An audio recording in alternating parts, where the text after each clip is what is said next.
Blue and red patrol lights were flashing through the pine trees when I stepped barefoot onto the cold gravel and saw it. A thick orange extension cable snaking from my breaker box across the property line like it owned the place. The morning air was sharp enough to sting my lungs, and the sudden silence from my generator made everything feel wrong, like the forest itself was holding its breath. Then I heard her voice. Linda Carver was already on her phone, shouting loud enough for half the valley to hear, claiming I had just cut life-saving medical power. 2 deputies climbed out of their cruiser while she pointed at me like I was some kind of criminal. For a second, I felt confused, almost stunned. Then the smell of burnt dust from the breaker panel hit me, and the anger settled in, calm and steady. She was putting on a performance. Trembling voice, fake tears, dramatic gestures. I glanced toward her RV window and saw luxury appliances glowing inside, not a single piece of medical equipment anywhere. And that was the moment it hit me. She had absolutely no idea who she was trying to frame, or that the power she stole was technically mine to control across the entire network. If you want to hear more true stories like this, make sure you hit that subscribe button to Fenceline Files Stories. And tell me in the comments, where are you watching from? A few months before the patrol lights ever touched those trees, my life looked completely different. I had walked away from a corporate job that paid well but drained everything else out of me. Endless meetings, glass offices, late-night emails that never stopped. It felt like I was living inside a machine instead of a life. When I found the woodland property tucked deep into the hills, it felt less like a purchase and more like an escape hatch. The cabin sitting there wasn't new or polished, but it had character carved into every beam. My late uncle had built most of it by hand decades earlier, and when I stepped inside for the first time, the scent of aged cedar and old iron tools hit me with a strange sense of belonging I hadn't felt in years. The workshop out back still held his pegboards lined with wrenches, handwritten measurements on scrap wood, and a half-finished birdhouse on the bench. I didn't touch anything for weeks, almost out of respect. Mornings they were quiet in a way cities never are. No horns, no sirens, just whine through the trees and the distant sound of water moving somewhere I couldn't see. I installed my own solar panels along the southern slope of the roof, carefully wiring everything myself, enjoying the simple satisfaction of watching the system come alive, one switch at a time. It wasn't just electricity, it felt like independence. The neighborhood itself was scattered and rural, more land than houses, more silence than conversation. There technically was a homeowners association, but it functioned more like a formality than a governing body. People paid small annual fees for road maintenance and snowplowing, and that was about it. Nobody measured fences or complained about paint colors. It was the kind of place where neighbors waved from truck windows and left each other alone otherwise. For the first several weeks, I genuinely believed I had found the quiet reset I needed. Then Linda Carver arrived. Her move-in day was impossible to ignore. Instead of one moving truck, 3 large RVs rolled in like a traveling caravan, followed by a pickup hauling a trailer stacked with outdoor furniture and portable generators. She stepped out wearing sunglasses and giving directions like she was managing a construction site. Within days, her lot looked less like a home and more like a miniature resort. Bright string lights, satellite dishes, folding decks, and constant humming from air conditioners. She introduced herself as if she were doing the entire valley a favor by being there, repeatedly saying she planned to raise property standards. The first complaints were small enough to brush off. She mentioned my truck was too industrial for the aesthetic. A week later, she knocked to say the reflection from my solar panels was visually disruptive. Then she started referencing HOA guidelines that nobody else seemed to remember existing. Her tone always carried a smile, but it was the kind that felt rehearsed, like she was testing boundaries rather than making conversation. Our first real conversation happened one evening when she showed up at my door holding a folder and looking uncharacteristically nervous. She explained that her brother, who she claimed was disabled, would be visiting soon and needed temporary electrical support for medical equipment. She spoke softly that time, almost fragile, and it caught me off guard because it didn't match the confident persona she had been projecting. I hesitated, then agreed to let her run a small extension cord for essential use only. I made it clear it was temporary, limited, and strictly monitored. She thanked me profusely, even calling me a lifesaver, which at the time felt sincere. It didn't stay small for long. Within a week, the thin cord I'd approved was replaced by a thick contractor cable. My energy monitor began showing unusual spikes at night. Floodlights lit her property like a stadium. Portable heaters appeared, then a hot tub pump, then the constant drone of multiple cooling units. When I brought it up, she smiled and questioned whether my solar system was calibrated correctly. She suggested maybe I was misreading my own meter. The way she said it wasn't confrontational. It was dismissive, like she was gently convincing me my own observations were unreliable. My bills climbed, and each time I mentioned it, she shifted the conversation, complimented my cabin, or changed the subject entirely. One afternoon at the local hardware store, while I was buying wire insulation, the owner leaned over the counter and casually asked if I'd met the RV lady. When I said yes, he let out a slow sigh and told me she'd had disputes in 2 other communities before moving here. Nothing criminal, he said, just constant friction, complaints, and legal threats that somehow always ended with her getting what she wanted. He didn't elaborate, but the tone carried more warning than gossip. I drove home that day feeling the first real flicker of unease. Up until then, I had assumed it was just a personality clash, maybe cultural differences between city expectations and rural life. But patterns started connecting in my head. The oversized cables, the subtle deflections, the sudden insistence on standards. That evening, an email appeared in my inbox with an official-looking header and legal-sounding language demanding permanent shared electrical access, per prior agreement and community benefit provisions. I read it twice, then a third time, and felt a slow, sinking realization settle in my stomach. Something about it wasn't just annoying anymore. Something about it felt wrong. The next morning I walked the fence line with a mug of coffee in my hand, more out of habit than suspicion. The sun hadn't fully cleared the ridge yet, so the woods were still half shadow, the air cold and clean. I was expecting quiet. Instead, I saw a flash of orange near the edge of my property that made my stomach tighten instantly.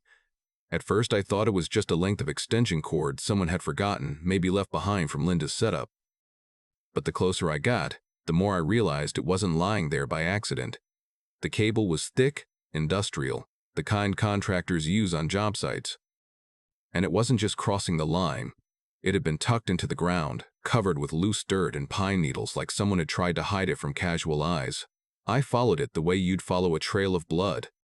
It ran from the side of my breaker box, down along the slope, and straight across the boundary toward her RV cluster. My first instinct was to go over there and demand an explanation. That instinct passed quickly. I had dealt with enough corporate nonsense to know that loud arguments only give the other person something to twist. So I did the simplest thing I could do. I took my phone out, started recording, and walked back to my breaker box. The panel door was warm when I opened it. That should not have been possible at that hour, not with my own usage practically at zero. I stared at the wiring and saw what I feared. The heavy orange cable had been connected directly to my output, bypassing any kind of temporary help arrangement we had discussed. No limit, no courtesy. Just a straight siphon. I disconnected it cleanly. No drama. Just pulled the connection, capped the line, and shut the panel. The silence that followed was immediate, like a machine powering down. And 30 seconds later, Linda's scream cut through the trees. "You can't do that," she shouted from her lot, and then her voice jumped into that loud, performative register I'd already heard her use when she wanted an audience. "He just cut off medical power. He's trying to kill my brother." I didn't even see her at first. I only heard her moving fast through the brush as she stormed toward my boundary line, phone already to her ear. When she reached the open area by the gravel drive, she stopped and pointed at me like I'd just committed a crime in front of witnesses. "He's harassing me," she yelled into her phone. "He's been targeting a disabled man, and now he cut the power for his oxygen machine." The word oxygen was like a flare shot into the air. It was designed to land hard. It made me feel instantly exposed, even though I'd done nothing wrong. My jaw clenched, but I didn't speak. Within minutes, the sound of tires on gravel rolled up the road, and a county cruiser eased into view. 2 deputies stepped out, boots crunching over stone, hands resting near their belts. They weren't aggressive, but their posture said they had arrived expecting trouble. Linda turned into tears with the speed of someone flipping a switch. "Thank God you're here," she said, voice trembling.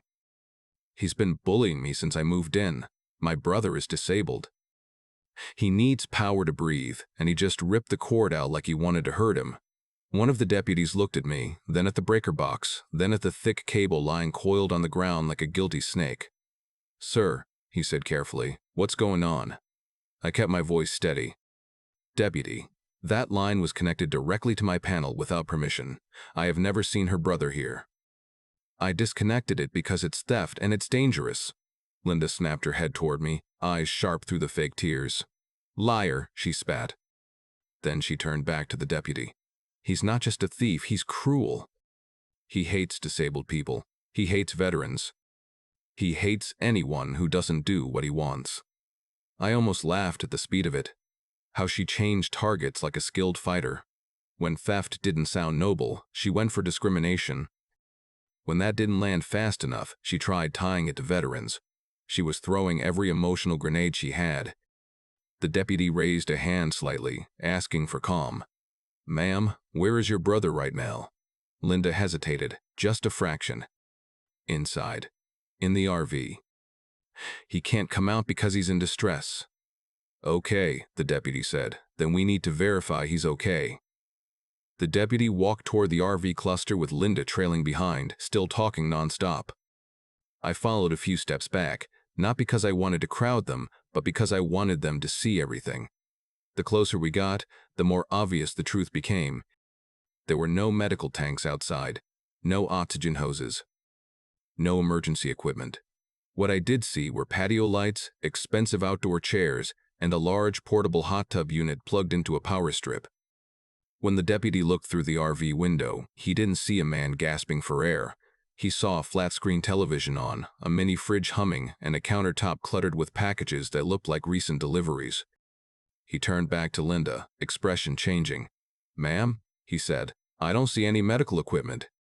"Where is it?" Linda recovered instantly. "It's inside the back unit." "You're not going to see it from here. He's private." The deputy's eyes narrowed slightly, not hostile but alert now. He looked at me again. "Do you have any documentation of what you're saying?" I pulled up my phone and showed the recording, the cable buried across my line, the warm panel, the direct connection. Then I opened my energy monitoring app and showed a clear spike pattern the nights her RVs had been running like a small campground. Linda scoffed loud enough for it to be a performance. "Oh, please. Those apps are unreliable. He's trying to confuse you. He's obsessed with control." The second deputy, quieter up until then, stepped closer and looked at the cable. "This is heavy duty," he said, "not a standard household extension line." Linda's face hardened. She could feel the story slipping. That's when she reached into her folder and pulled out a document with a flourish, like a magician revealing the final card. "Actually," she said, voice suddenly confident again, "I don't need his permission. There's an easement. It's been in place for decades. He's violating my property rights." She handed it to the deputy like it was a court order. I watched the deputy scan it, and the moment my eyes caught the header, I knew. The logo was wrong. The cooperative name was slightly off, and the paper itself looked too clean, too crisp, like something printed yesterday and aged in someone's imagination instead of time. My sister Claire's voice echoed in my head from a call we'd had the night before, after that email. She had a good instinct for people, and she'd warned me. "Don't argue with her," she'd said. "Collect facts. People like that want you emotional. They want you reacting." I stepped forward just enough to point without touching. "Deputy," I said calmly, "I don't believe that document is legitimate. The utility logo on it hasn't been used in years, and the formatting doesn't match the cooperative's official paperwork." Linda's eyes flashed. "How would you know? You're not a lawyer." "No," I said. "But I know electrical systems and infrastructure records, and I know when something is off." Linda's voice climbed again, turning shrill. "He's trying to intimidate me. He's trying to trap me. This is harassment. I'm going to sue you so hard you'll lose that cabin. Do you hear me?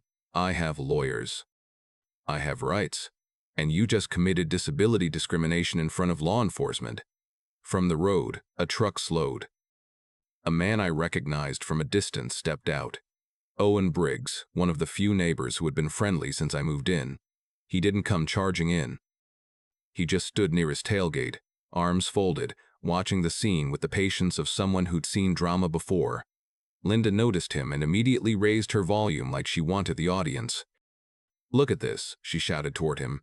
"He's cutting off power to disabled people." "That's who we live next to." Owen didn't take the bait. He glanced at the cable, then at me, then back at the deputies.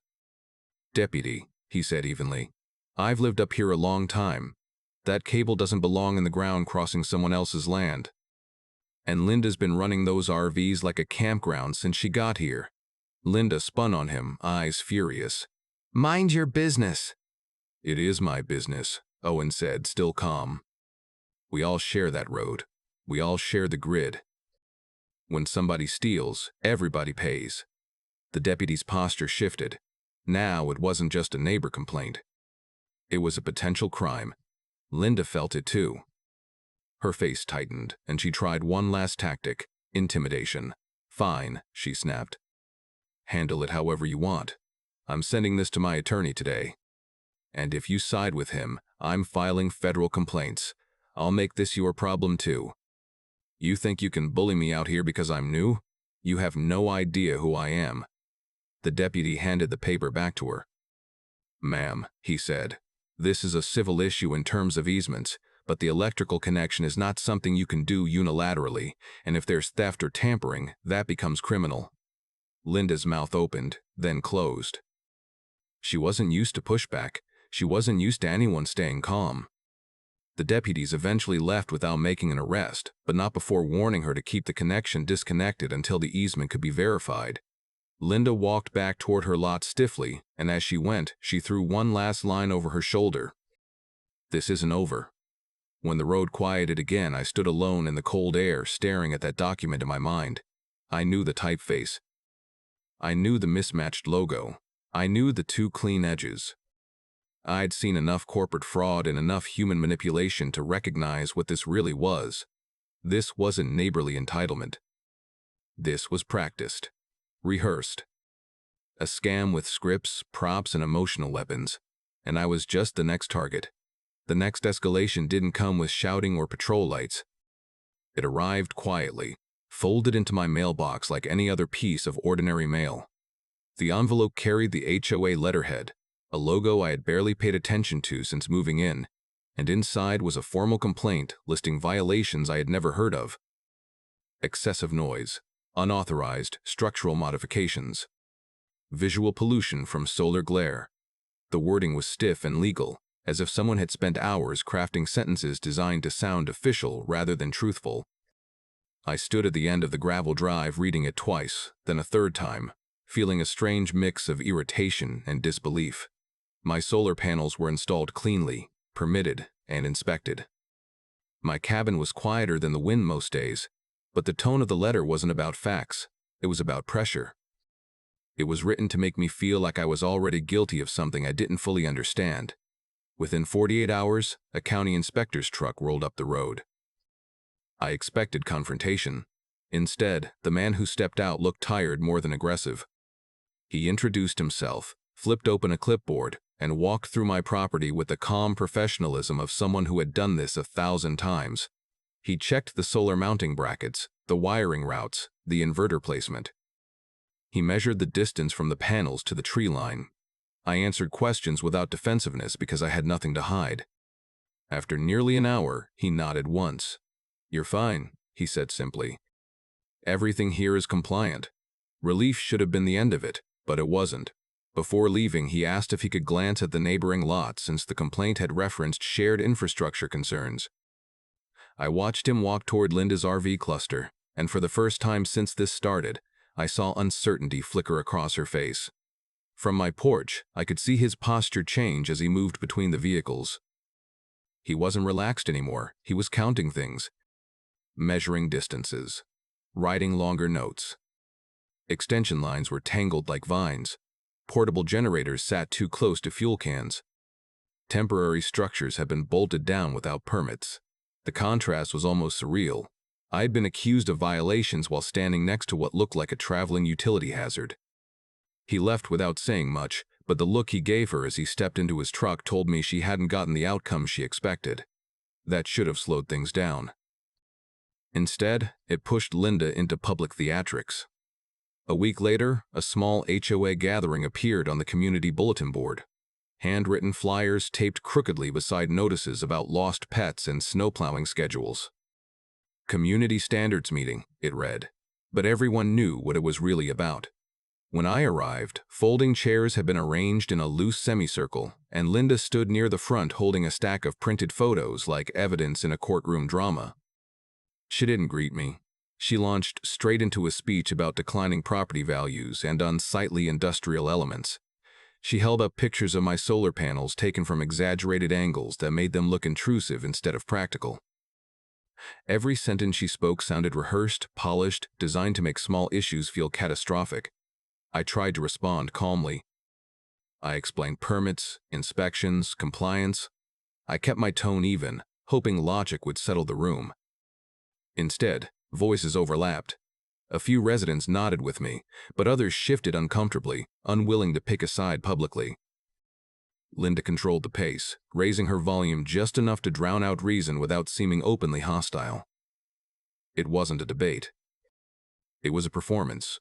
When I finally left that gathering, the air felt heavier than when I arrived. The silence of the woods didn't soothe me the way it used to. It felt watchful. Sleep started slipping away after that. I would wake in the middle of the night convinced I'd heard footsteps near the breaker panel or the crunch of gravel by the driveway. I installed additional motion lights, then cameras. I found myself checking live feeds from my phone even while making coffee. My sister Claire called more often, her voice tight with concern, asking if I'd considered selling and moving somewhere quieter. The irony was almost cruel. I had moved here for quiet. Then one afternoon I stepped outside and saw fresh footprints near the side of my cabin where the meter housing was mounted. They weren't mine. The soil there was soft enough to hold shape, and the impressions led right up to the panel before turning back toward the tree line. When I opened the housing, I saw faint tool marks near the latch. Tiny scratches, barely visible but deliberate. My chest tightened. That wasn't coincidence. That was access. I checked the camera feed and found a blurred figure from the previous evening, someone standing close to the panel with a phone held up, taking pictures. The silhouette was unmistakable. The stance, the jacket, the quick head turn toward the road. Linda hadn't just complained. She had crossed into my property and touched the infrastructure. When I confronted her from a distance the next day, she didn't deny it. She laughed lightly and said she was documenting safety concerns. Then she added, almost casually, that her legal team was preparing paperwork and that I should expect official notices soon. The word legal rolled off her tongue like a weapon she enjoyed holding. The weeks that followed became a steady drip of intimidation, emails referencing bylaws I had never been shown, printed notices citing sections that didn't seem to exist, conversations where she'd mention eviction or foreclosure in the same breath as neighborhood harmony. Each interaction felt less like a disagreement and more like a campaign designed to wear me down slowly. One evening, as the sky turned deep blue and the trees faded into silhouettes, I sat on the cabin steps holding a letter that had arrived by certified mail. The envelope alone made my pulse quicken. Inside, the language was colder than anything before it. References to financial recovery measures, enforcement timelines, and potential liens. It didn't outright say foreclosure, but the implication hung there, heavy and deliberate. I read the final paragraph twice, feeling the quiet of the forest press and around me. This wasn't just neighbor friction anymore. This was coordinated pressure, layered and persistent. And as I folded the letter back into its envelope, one thought settled into place with chilling clarity. According to that document, if I didn't comply within weeks, I could lose the very property I had come here to protect.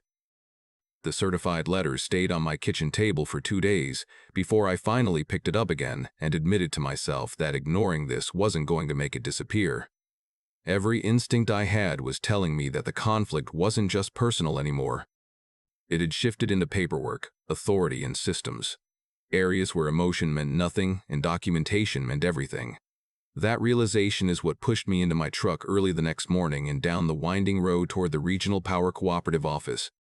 The building itself was nothing impressive. A low brick structure with a faded sign and a gravel parking lot that looked unchanged since the 1980s. But the moment I stepped inside, I felt a strange familiarity. Maybe it was the scent of old paper and coffee, or the quiet hum of fluorescent lights. The receptionist greeted me politely, and when I explained that I needed historical easement and grid records tied to my property, her eyebrows lifted slightly in recognition, as if my last name had landed somewhere important. She asked me to wait and disappeared down a hallway lined with framed photographs of utility crews from decades past. Men in hard hats standing beside wooden poles, trucks with logos that had changed over the years, ribbons being cut at small ceremonies. My eyes drifted across them until one frame caught me off guard. There, in a faded black and white photograph, was my uncle standing beside a group of men shaking hands in front of a newly erected substation. I stepped closer. The caption beneath it read, "Founding Board Members, Pine Ridge Cooperative." For a moment, I just stared. I had known my uncle was involved in local projects, but he had never spoken much about it. He had always been modest, brushing off accomplishments like they were chores. Seeing his name etched into that frame shifted something in me before I even reached the office where the real revelation waited. A man in his late 50s introduced himself as the records manager and invited me into a back room filled with filing cabinets and shelves stacked with binders. He asked for my full name again, typed it into his computer, and then looked at me with a small smile that carried both recognition and surprise. "You're Daniel Whitaker," he said. "We've been expecting you to show up here one day. Your uncle talked about you often." I didn't know how to respond to that, so I just nodded and waited. He turned his monitor slightly toward me and opened a document that looked more like a legal ledger than anything personal. Share certificates, board listings, transfer documents. As he scrolled, he explained that my uncle hadn't just been involved in the cooperative, he had helped build it from the ground up. He had invested money, time, and land, and when he passed, his controlling shares hadn't been dissolved or redistributed. They had been transferred to me. I felt my breath slow as the weight of that information settled. It wasn't just symbolic. It was legal. I wasn't simply a customer drawing electricity from a distant system. I was, by inheritance, the majority shareholder and acting chairman of the very cooperative that managed the grid running through this region. For weeks I had felt cornered, pushed into defense, reacting to threats as if I were standing alone against a system bigger than me. In that quiet office, surrounded by binders and fluorescent light, the perspective flipped entirely. I wasn't on the outside looking in. I was standing at the center of it. The records manager explained the technicalities, voting rights, oversight authority, documentation access. The language was procedural, but the implication was anything but ordinary. The person who had been siphoning electricity, filing intimidation letters, and attempting legal pressure wasn't just stealing from a neighbor. She had been stealing from the cooperative itself, from the community, and, indirectly, from me. I left the office that day carrying copies of records and a sense of clarity I hadn't felt since this started. The fear that had been creeping into my thoughts was replaced by something steadier. Not anger, not revenge, but direction. I no longer needed to argue emotionally. I needed to move strategically. That was when I called Marcus Hale. Marcus and I had known each other for years, long before I moved out here. He had a talent for seeing patterns where others saw noise. After leaving his own corporate finance job, he had shifted into forensic accounting, specializing in tracing financial irregularities and documenting fraud cases. When I explained the situation over the phone, he didn't interrupt. He just listened, then said, "Send me everything you have." Within days, he was sitting at my cabin table surrounded by printouts, billing graphs, and photographs. He pointed out things I had sensed but not fully articulated, load spikes that aligned perfectly with Linda's RV activity, inconsistencies in the easement documents formatting, and wording in her legal threats that matched templates used in other disputes. He dug deeper than I had time to. County records, property transfers, past HOA complaints. What he found wasn't dramatic in isolation, but it was revealing in pattern. Similar conflicts in two neighboring counties, temporary electrical disputes, threats of litigation that never quite reached court. Always moving on before consequences could settle. "This isn't random," he said quietly. "It's method." That word stuck with me. Method meant predictability. Predictability meant preparation. Instead of confronting Linda with what I now knew, I made the deliberate decision to stay quiet. Let her think the pressure was working. Let her believe the letters and meetings were pushing me closer to surrender. Every instinct in me wanted to lay the records on her doorstep and watch her reaction, but that would have been satisfying only for a moment. Evidence gathered carefully would last longer than any argument. Marcus began organizing everything into structured timelines and financial charts. I started documenting every interaction with renewed precision: dates, times, photographs, recordings. Each piece became part of a larger puzzle instead of scattered frustration. The situation no longer felt chaotic. It felt solvable. One evening, as the sun dipped behind the ridge and the solar panels shifted into shadow, I stood outside looking at the cables running from my cabin into the ground. For weeks, they had been symbols of intrusion and vulnerability. Now, they looked different. They were part of a network I legally oversaw, a system my uncle had helped build, and a structure that extended beyond one property dispute. The realization came quietly but firmly. The electricity she had been siphoning wasn't just mine in a personal sense. It belonged to the cooperative, to the community that relied on it, and to the legacy I had inherited without fully understanding it. When I drove away from the cooperative office that afternoon, I had arrived feeling like a homeowner trying to defend his land. I left understanding that the conflict was larger than a boundary line. The power she stole wasn't simply stolen from me. It was stolen from an entire network, and I now held the authority to prove it. The shift from reacting to planning didn't happen with a dramatic moment. It happened quietly, with tools laid out on my workbench and a notebook open beside them. For weeks I had been chasing problems as they appeared. Now I was preparing for them before they happened. The first step was visibility. If someone was going to approach my breaker panel again, I wanted to know before they even touched the latch. I installed the cameras late in the afternoon when the sunlight angled just right to hide reflections. Small, weather-sealed units tucked beneath the cabin eaves and along the tree line, positioned carefully so they didn't look like surveillance at all, just ordinary fixtures blending into wood and shadow. Motion sensors went near the panel itself, calibrated to ignore animals but trigger on human height and weight. It wasn't paranoia. It was documentation. Every wire I secured and every lens I aligned made the situation feel less like chaos and more like structure. Marcus worked on a different front entirely. While I handled the physical side, he dissected the numbers. He sat at my kitchen table with a laptop and a stack of billing statements spread like puzzle pieces. Patterns began to emerge within days. He traced energy spikes to specific nights and cross-referenced them with the hours Linda's RV compound was fully lit. The graphs didn't just show usage, they told a story. Long plateaus of minimal draw interrupted by sudden vertical climbs that aligned perfectly with her busiest evenings. It wasn't a vague suspicion anymore. It was measurable. "Data doesn't argue," Marcus said once, tapping a line on the screen. "It just waits for someone to read it." While he read numbers, I read people. Conversations with neighbors became more deliberate but never confrontational. I didn't knock on doors demanding alliances. I asked casual questions while leaning against truck beds or standing in line at the hardware store. Slowly, small admissions surfaced. One neighbor mentioned she had been pressured into signing a petition she didn't fully understand. Another recalled Linda threatening to report their shed for zoning violations if they didn't support her complaints. None of them wanted conflict, but each confirmed a pattern of intimidation that stretched beyond me. These talks weren't dramatic. They were quiet acknowledgments, half-whispered sentences that revealed how many people had chosen silence simply to avoid becoming the next target. Hearing those stories didn't just strengthen my resolve, it clarified the scale of what was happening. This wasn't a two-person feud. It was a strategy Linda had been using on anyone who didn't immediately align with her.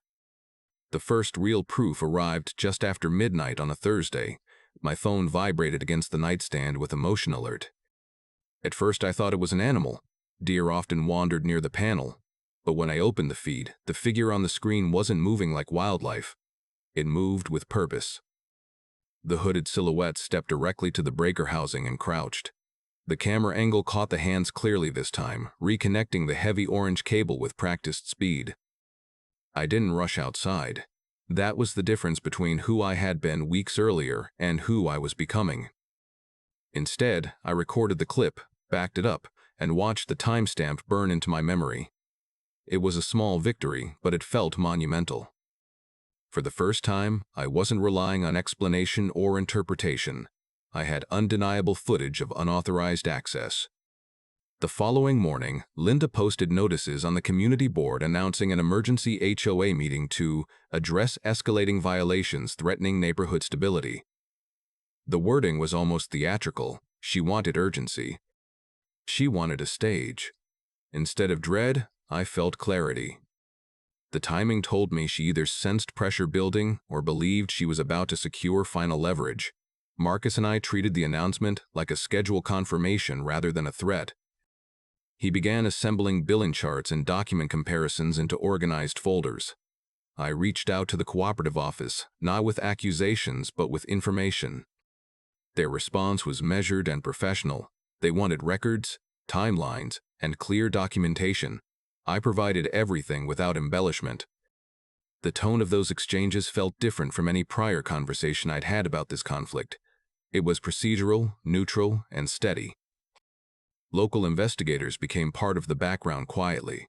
There were no sirens, no public statements, just emails and scheduled calls. The process moved slower than emotion, but it moved forward. Each piece of evidence added weight, and weight mattered more than volume. I realized that Linda's strength had always been noise. Loud claims, public displays, emotional urgency. My strength was becoming silence paired with proof. In the days leading up to the meeting, I walked the property more often, not out of fear but habit. The cameras blended into the cabin so naturally that even I sometimes forgot they were there. The forest looked the same as it always had. Tall pines, filtered sunlight, the distant echo of birds. Yet my perspective had changed completely. The land no longer felt like something I was defending alone. It felt like something I was stewarding with intention. Neighbors who had once avoided eye contact began offering small gestures of support. A nod in passing. A brief, "good luck," spoken low. None of it was dramatic, but it reinforced what the conversations had already revealed. People were watching, and they were tired of the tension. They just needed assurance that standing up wouldn't leave them isolated. By the evening before the meeting, every folder on my desk was labeled, every video clip backed up twice, every billing graph printed. Marcus reviewed the final summaries, adjusting dates and highlighting correlations. There was no rush in our movements. The preparation had removed the panic. What remained was focus. The last confirmation arrived in a short email from the cooperative and a brief phone call from the investigator assigned to observe the meeting. They wouldn't announce their presence. They wouldn't escalate unless necessary. But they would be there, quietly, officially, unseen until the moment mattered. I closed my laptop and stepped outside as dusk settled across the trees. The air was cool, steady, familiar. For the first time since this began, I felt a sense of balance return. The conflict hadn't disappeared, but it no longer controlled the pace. And as I looked back at the cabin lights glowing softly against the darkening woods, I knew something Linda didn't. When she called that emergency meeting to tighten her grip, she had unknowingly scheduled the exact moment when every piece of evidence, every official observer, and every quiet ally would already be in the room. The community center hadn't looked this full since the last winter festival, and even then the atmosphere had been lighter. Tonight the air felt dense, like a storm building without thunder. Folding chairs filled every row, neighbors sitting straighter than usual, hands clasped in laps or folded across chests. Conversation stayed low and brief, small whispers that died quickly whenever the doors opened. The overhead fluorescent lights hummed with that faint electrical buzz you usually ignore, but in the silence it sounded louder than it ever had before. I arrived early on purpose, not to make an entrance, but to make sure I could see the room before the room saw me. Marcus sat 2 chairs to my left with a slim briefcase at his feet, his posture relaxed but alert. On my right were two cooperative representatives dressed plainly enough to blend in, their presence subtle but reassuring. The folders in front of me were stacked neatly, labeled tabs visible only if someone leaned close. Nothing about my table looked confrontational. It looked organized. Then the doors opened again, and Linda walked in like she owned the floorboards beneath her feet. She carried a binder thick enough to look intimidating and a small stack of printed photographs pressed against her side. Her expression held the same practiced confidence I'd seen at the earlier gatherings. Chin slightly raised, eyes scanning the room for recognition. She greeted a few people by name, smiling with controlled warmth, as if she were hosting the event rather than attending it. The effect was deliberate. She wanted the room to associate her with authority before a single word was spoken. The murmurs shifted as she moved toward the front table. I noticed how many people watched her hands, not her face. That binder had become a prop, a symbol of information they assumed she controlled. She placed it down carefully, aligning its edge with the table as if precision itself granted legitimacy. The meeting opened with procedural remarks that no one truly listened to. Everyone knew the purpose. When Linda stood to speak, the room tightened almost visibly. She didn't shout this time. She didn't need to. Her voice carried the steady cadence of someone confident they held the narrative. She spoke about community integrity, about standards, about shared resources being threatened by individual negligence. Each phrase was wrapped in generalities, avoiding my name at first while clearly pointing in my direction. She held up printed images of my solar panels, angled to look intrusive. She referenced complaint letters and documented disturbances without ever specifying dates.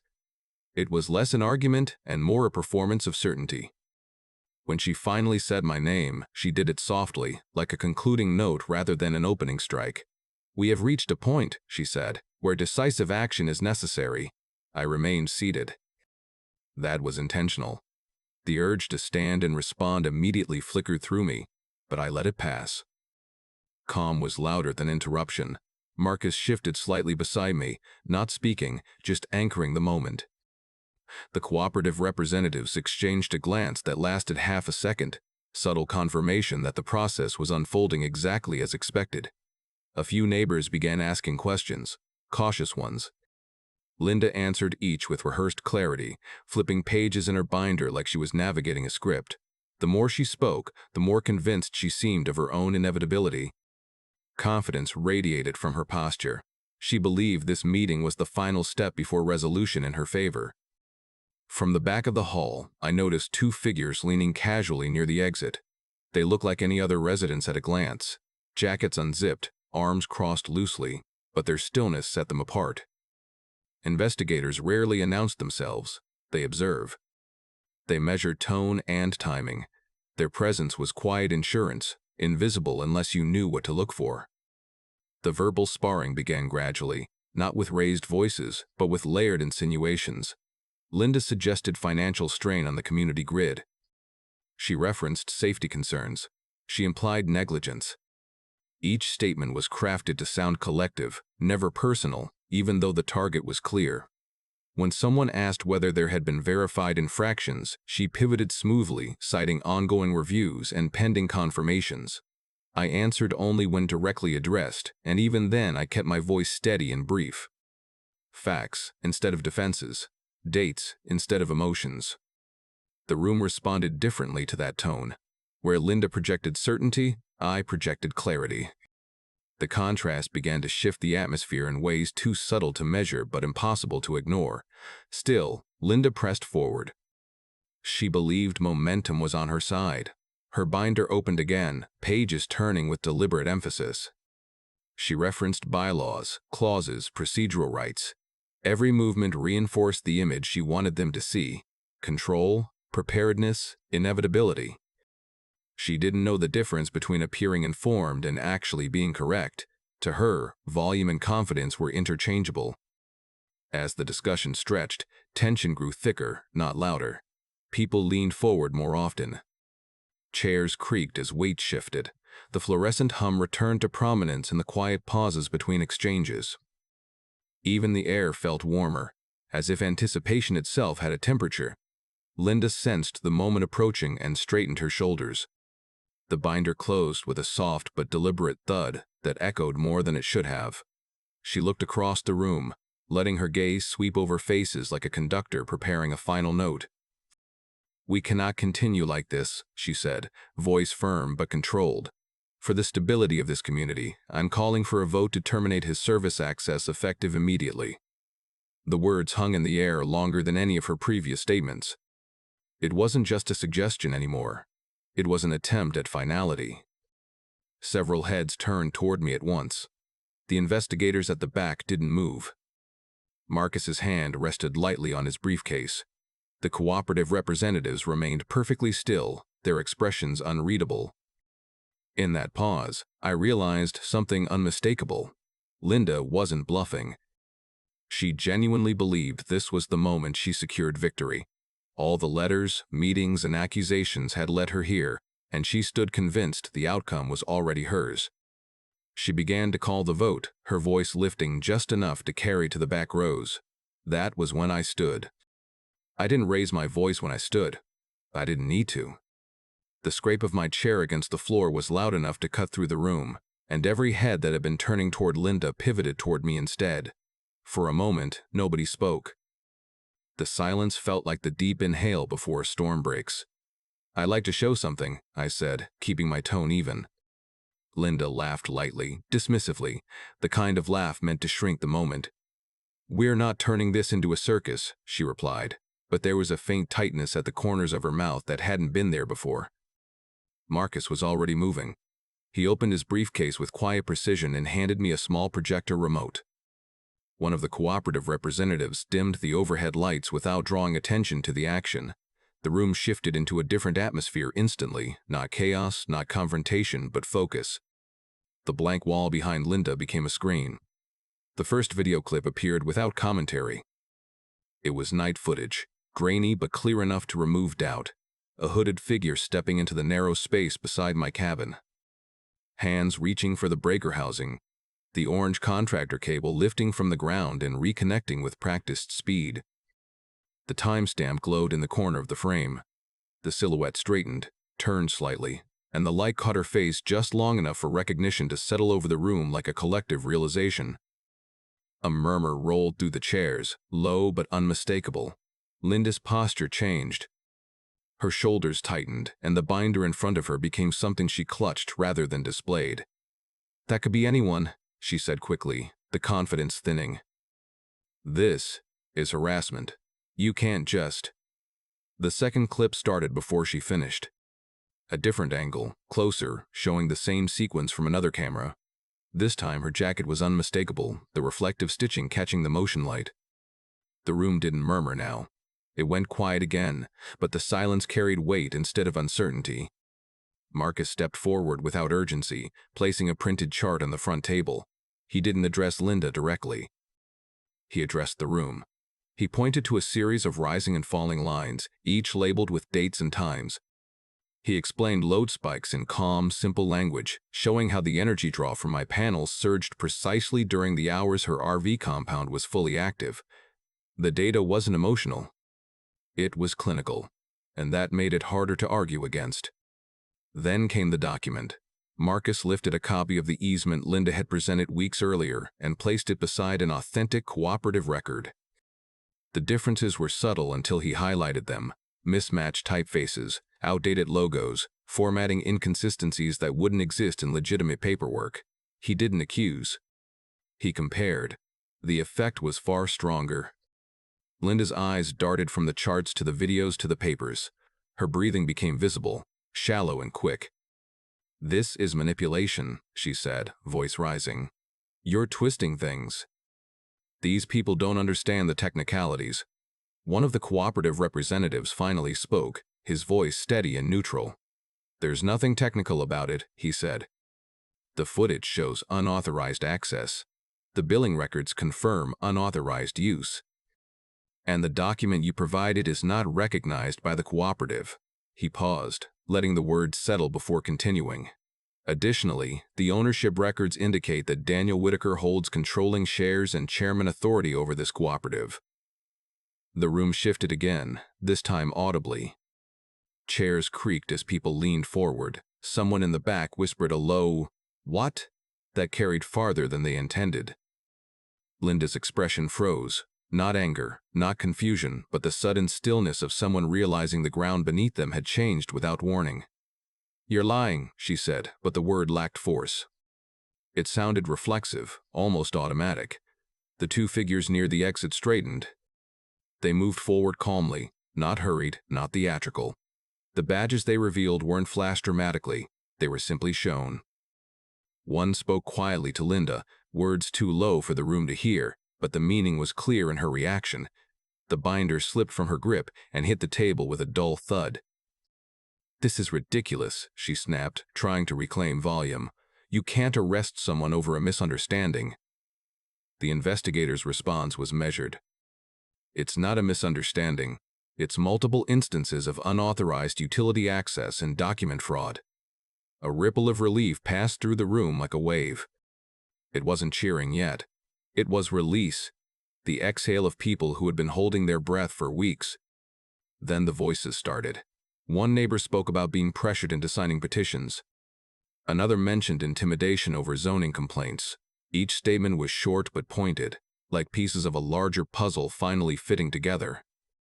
Linda looked around as if expecting support to appear. It didn't. The room that had once been her stage had turned into a mirror, reflecting every tactic back at her without distortion. The investigators guided her toward the exit with calm professionalism. There was no struggle, no shouting, just the quiet finality of consequences arriving on time. When the doors closed behind them, the room stayed still for a few seconds longer than expected. Then applause began, hesitant at first, then spreading until it filled the hall. It wasn't triumphant or cruel. It was appreciative, grateful, the sound of tension dissolving. I didn't say much after that. I didn't need to. The evidence had spoken more clearly than any speech could. Marcus gathered his papers. The cooperative representatives exchanged nods with neighbors who now understood their roles more clearly. Conversation shifted from accusation to relief, from uncertainty to closure. Outside, the night air felt different. The patrol car's engine started, headlights sweeping briefly across the parking lot before turning onto the road. I watched it disappear between the trees, the red taillights shrinking into the darkness until they were gone. For months, every day had carried a low, constant pressure, an invisible weight sitting on my shoulders even during quiet moments. As the car vanished from sight, that weight lifted in a way I could almost feel physically. The forest sounds returned, the steady rhythm of crickets and wind moving through branches, ordinary noises that suddenly felt extraordinary simply because they were undisturbed. I stood there for a long moment, breathing in the cool air, realizing something that hadn't been true since this began. The community now saw the truth for themselves. I didn't have to explain it anymore. The weeks after the meeting didn't explode with drama the way the night itself had. Instead, everything settled into a steady, procedural rhythm. Paperwork, hearings, official letters stamped with seals instead of threats. Linda's name began appearing not on community boards but on legal documents. Fraud charges moved forward quietly, and civil penalties followed with the kind of precision that left little room for negotiation. There were no triumphant announcements, no victory speeches. Just the steady progression of consequences catching up to actions that had once relied on noise and intimidation. The cooperative shifted almost immediately into prevention mode. New security measures appeared not only on my property, but across the network. Upgraded meter locks, tamper alert systems, clearer documentation protocols. They organized educational workshops at the same community center where the confrontation had taken place, teaching residents how to read their energy usage, how to identify unauthorized connections, and how to report concerns without fear of retaliation. The atmosphere at those gatherings felt completely different from before. Instead of tension, there was curiosity. Instead of division, collaboration. Neighbors who had once avoided eye contact began stopping by my driveway with small gestures that carried surprising weight. A handshake held a second longer than usual. A thank you spoken with sincerity instead of politeness. Some apologized for staying silent earlier. Others admitted they had been unsure how to step in without making things worse. None of them owed me anything, yet their words mattered more than they realized. It wasn't about praise. It was about shared ownership of the space we all depended on. In the quiet evenings that followed, I found myself spending more time in the workshop my uncle had left behind. The same tools hung where he placed them years ago, their handles worn smooth by repetition rather than display. I began repairing small things around the cabin: hinges, drawer tracks, loose boards, not because they were urgent, but because the process grounded me. While tightening screws or sanding wood, I'd catch myself thinking about how much of this situation had connected back to him without my realizing it. He hadn't just built a cabin.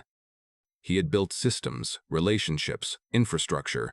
Leadership had never been something he announced. It had been something he practiced quietly. Taking on that role hadn't been part of my plan. I had moved here to step away from responsibility, not into it.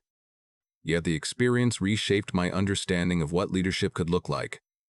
It wasn't authority for its own sake. It was stewardship, making sure what existed remained fair, functional, and protected for everyone who relied on it. That realization felt less like a burden and more like alignment, as if I'd stepped into a current that had been flowing long before I arrived. Months later, the lot that once held the cluster of RVs transformed in a way no one had predicted at the start of the conflict. Through a combination of cooperative funding and community effort, it became a modest campground designed specifically for veterans traveling through the region. Simple, practical, respectful. The irony wasn't lost on anyone, but it wasn't treated as revenge. It was treated as reclamation, turning misuse into purpose. The first weekend it opened, I watched a small group gather around a fire pit under the same trees that had once echoed with arguments. The scene felt calm, grounded, almost symbolic without trying to be. Life didn't suddenly become perfect. Disagreements still happened. Meetings still ran long. But the underlying tension that had once hovered over every interaction was gone. Trust, once fractured, returned gradually through consistency rather than promises. The community center resumed hosting seasonal events instead of emergency gatherings. Conversations shifted back to ordinary topics: weather, road repairs, gardening tips, the kind of exchanges that signal stability more than any official statement ever could. Some mornings I'd step outside with coffee in hand and listen to the quiet hum of the grid running smoothly, the panels catching early sunlight, the forest waking around me. There was a different feeling in those moments. Not triumph, not relief exactly, but earned peace. The kind that doesn't come from winning an argument, but from restoring balance. I hadn't set out to become the person neighbors looked to for guidance, yet the respect that formed afterward felt mutual rather than hierarchical. It wasn't about control. It was about shared understanding. Looking back, the conflict seemed almost unreal compared to the stillness that replaced it, but the lessons it carried stayed clear. Systems work best when people understand them. Communities hold together when silence gives way to honesty. And sometimes the role you never intended to accept turns out to be the one you were always capable of handling. The cabin felt like home again, not just because the threats were gone, but because the connections around it had strengthened. The land was quiet, the network stable, the relationships genuine. In the end, what remained wasn't the memory of confrontation, but the sense that the place I had come to escape the world had quietly given me a way to engage with it more meaningfully than I ever expected. If you want to hear more true stories like this, make sure you hit that subscribe button to Fenceline File Stories. And tell me in the comments, where are you watching from?